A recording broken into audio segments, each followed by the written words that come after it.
zijazo, kwa sababu bila nishati mbadala hatutakuwa na kesho bora. Kama ripoti ya leo inavyoweka wazi, ni wakati wa kuharakisha mabadiliko ya nishati mbadala bila kuchelewa. Taarifa yake na Staha Mohamed.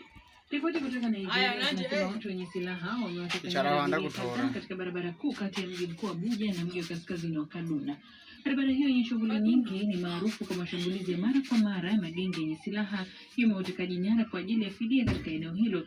Taarifa hii hapa mwandishi wa BBC Sam Khalid kutoka Abuja inawasilishwa na Robert Kipto.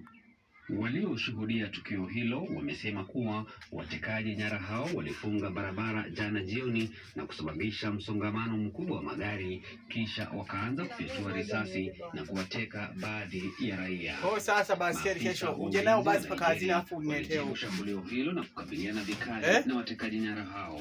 Lakini raia mmoja ambaye alinusurika utekaji nyara huo ameiambia BBC kuwa takriban watu kesho uje nao hazina uletee. Kamishna wa usalama wa ndani wa jimbo la Kaduna Samuel Arwan kisha achukuliwa eti haya jina langu jamani nini Abuja kuelekea Kaduna ni moja ya barabara. Je, unapokimbia njoo sasa niambie njoo. Nimezima. Kutumia usafiri wa barabara ambao ni hatari baada ya usafiri wa reli kusitishwa Machi mwaka huu kufuatia shambulio dhidi ya treni ya abiria lililosababisha vifo vya watu 9.